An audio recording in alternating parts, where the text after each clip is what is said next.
আমার মনে হচ্ছে একটা নতুন পরিবেশ, নতুন পরিপ্রেক্ষিতে একটি নতুন রাজনৈতিক দলের আত্মপ্রকাশ হচ্ছে। আমি একজন সাবেক ছাত্রনেতা হিসাবে রাজশাহী ইউনিভার্সিটির সাবেক ভিপি এবং আমার ছাত্র সংগঠন ছাত্র দলের সভাপতি হিসাবে আমি গৌরব বোধ করছি যে ছাত্ররা তারা একটি জাতীয় রাজনৈতিক ফোরাম তৈরি করছে, একটি সংগঠন তৈরি করছে। আমি অবশ্যই তাদের সাফল্য কামনা, কিন্তু তারা যেমন প্রত্যেকটি ক্ষেত্রে যে গতানুগতিকতার বাইরে দাঁড়িয়ে তারা যেভাবে আন্দোলন করেছে এবং তাদের রাজনৈতিক ভাষাগুলোও আমরা যতটুকু দেখেছি ব্যতিক্রম করে। আমাদের প্রচলিত ভাষার চাইতে তাদের ভাষা ছিল ব্যতিক্রম। আমি এদের আন্দোলনে আমার দলের পক্ষে আমার কথা এবং দলের মুখপাত্র হিসেবে বক্তব্য রাখতে গিয়ে আমি 19শে জুলাই গ্রেপ্তার।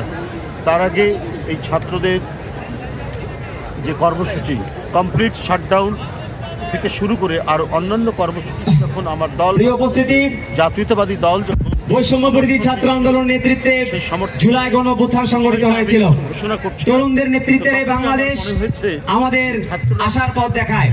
আমরা এই মুহূর্তে বক্তব্য রাখার জন্য অনুরোধ করছি বৈষম্য বিরোধী ছাত্র আন্দোলনের বিপ্লবী সদস্য সচিব আরিফ সোহেল। বক্তব্য রাখবেন আরিফ সোহেল। গ্রেপ্তার হওয়ার পরে যখন আমাকে কারাগারে নিয়ে গেল, ডিবিতে নিয়ে যে আমরা যখন রিমান্ডের মধ্যে পড়ে আছি, তখন আমরা এক এক করে তার কয়েকদিন পরে আমাদের অনেক নেতৃবৃন্দ, এখানে অ্যানিসহ, এখানে পারওয়ার ভাই আছেন, ওনারা সহ সব এক এক করে নেতৃবৃন্দকে নিয়ে আসছে। তো আমরা ভাবছিলাম যে এই আন্দোলনটা কত দূর যাবে। অধিকারের আন্দোলন, আর যে কোনো অধিকারের আন্দোলনের মানে মূল দার্শনিক জায়গাটা হচ্ছে গণতন্ত্র।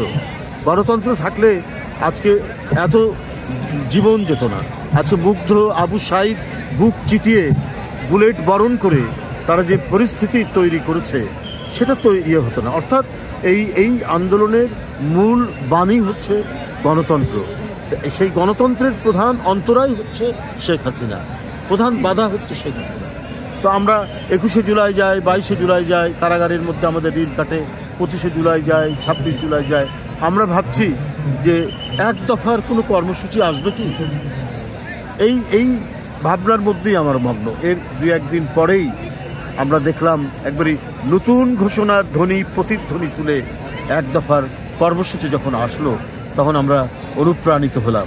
আমরা কারাগারের মধ্যেই আমাদের বুক ভরে উঠল যে না, সত্যিকার অর্থেই আমাদের যে সংগ্রাম করেছি দেশনেত্রী বেগম খালেদা জিয়ার নেতৃত্বে এবং আমাদের ভারপ্রাপ্ত চেয়ারম্যান তারেক রহমানের নেতৃত্বে আমাদের যে ক্রমাগত আন্দোলন সংগ্রাম, সেই সংগ্রামের একটি পরিণতির দিকে আমরা যাচ্ছি।